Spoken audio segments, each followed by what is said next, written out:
នេះជាការងារដែលយើងធ្វើប្រចាំថ្ងៃដែលមិនអាចគេចវេះបានហ៊ានតែគេចវេះហ្នឹងការងារគឺវាសល់សេកស្កះទៅពេញនឹងឯងហើយវាក៏ជាការងារដែលមនុស្សប្រុសមួយចំនួនតែងតែមើលរំលងហើយតែងតែនិយាយថា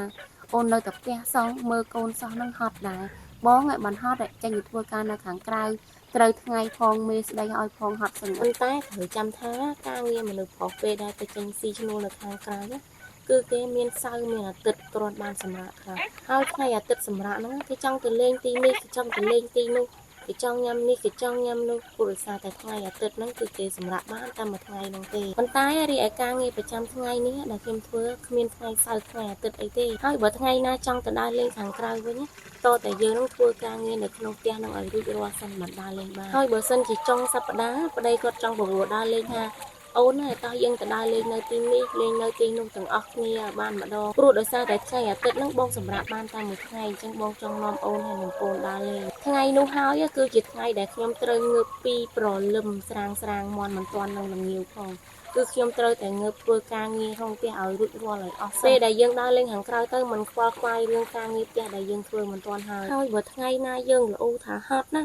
ការងារច្រើនណាស់តែងតែមានពាក្យនិយាយថាដឹងធ្វើការងារអីផងអត់មានឃើញធ្វើអីផងមួយថ្ងៃនៅតែផ្ទះមើលកូនសោះហត់ដែរមកបើមិនដឹងការងារអីទេមកនេះមកតែខ្ញុំរៀបរាប់ឲ្យស្ដាប់ថាការងារប្រចាំថ្ងៃហ្នឹងគឺវាមានអីព្រលឹមឡើងហ្នឹងគឺត្រូវងើបពីព្រឹកងើបដាក់ដាំបាយធ្វើម្ហូបដើម្បីឲ្យកូនញ៉ាំរួចហើយក៏ចុះទៅក្រោមបោះផ្ទះហើយក៏ដាក់ចំណីមាន់ពេលដែលដាក់ចំណីមាន់ហើយបោះផ្ទះហើយហ្នឹងម៉ោង6ជាងបន្តិចហ្នឹងគឺមកដាស់កូនឲ្យទៅរៀនហើយកូនក្មេងអាយុទៅតែ4-5ឆ្នាំមកពេលដែលយើងដាក់គាត់ចូលថ្នាក់មត្តេយ្យគឺពិបាកដាស់គាត់មែនតើគាត់ដេកអត់ទាន់ឆ្អែតគាត់ខ្ជិលងើប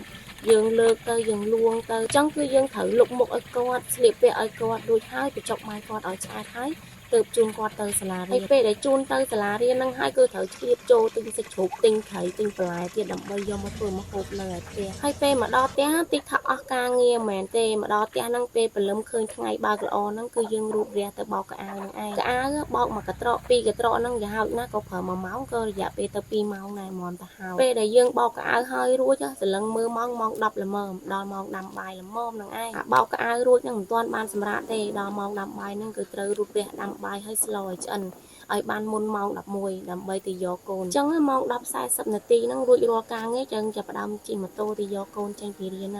ហើយបើទៅយកយឺតហ្នឹងកូនគឺវាយំទៀតវាឡើងម៉ូតូគេទៅផ្ដេសទៅផ្ដាស់ហ្នឹងហើយដល់ពេលទៅយកកូនចេញពីរៀនហើយហ្នឹងមកដល់ផ្ទះហ្នឹងយើងត្រូវបញ្ចុកបាយបញ្ចុកទឹកឲ្យគាត់បានញ៉ាំហើយដាក់ឲ្យគាត់ដេកពេលថ្ងៃទៀតតិចថាកូនដេកពេលថ្ងៃហើយយើងមានពេលសម្រាប់ណូអត់ទេ